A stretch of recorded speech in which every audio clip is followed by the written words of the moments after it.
हमेशा सकारात्मक रहें। एक राजा का एक विशाल फलों का बगीचा था। उसमें तरह तरह के फल लगते थे। उस बगीचे की सारी देखरेख एक किसान अपने परिवार के साथ करता था और वो किसान हर दिन बगीचे के ताजे फल लेकर राजा के राजमहल में जाता था। एक दिन किसान ने पेड़ों पर देखा कि नारियल, अनार, अमरूद और अंगूर आदि पककर तैयार हो रहे हैं। फिर वो किसान सोचने लगा कि आज कौन सा फल राजा को अर्पित करूं? और उसे लगा कि आज राजा को अंगूर अर्पित करने चाहिए क्योंकि वो बिल्कुल पक कर तैयार है।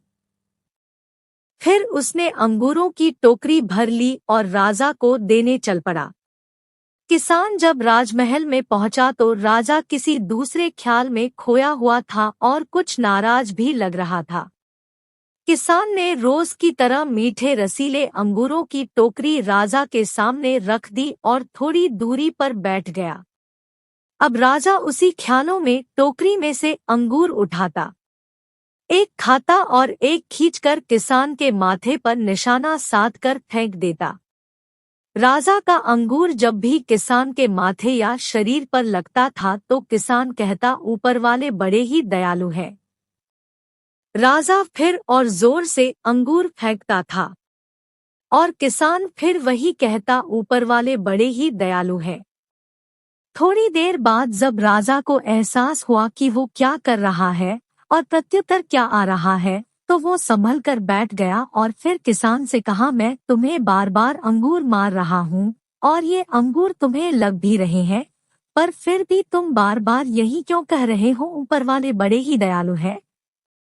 किसान बड़ी ही नम्रता से बोला, महाराज, बागान में आज नारियल, अनार, अमरूद और अंगूर आदि फल तैयार थे, पर मुझे भान हुआ कि क्यों न मैं आज आपके लिए अंगूर ले चलूं।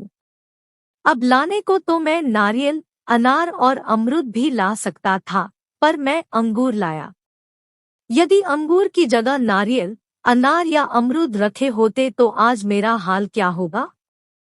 इसीलिए मैं कह रहा था, ऊपर वाले बड़े दयालु हैं। अक्सर ऊपर वाला हमारी कई मुश्किलों को बहुत ही हल्का करके हमें उबार लेता है, लेकिन हमें उसका आभास भी नहीं होता। हमेशा सकारात्मक रहें।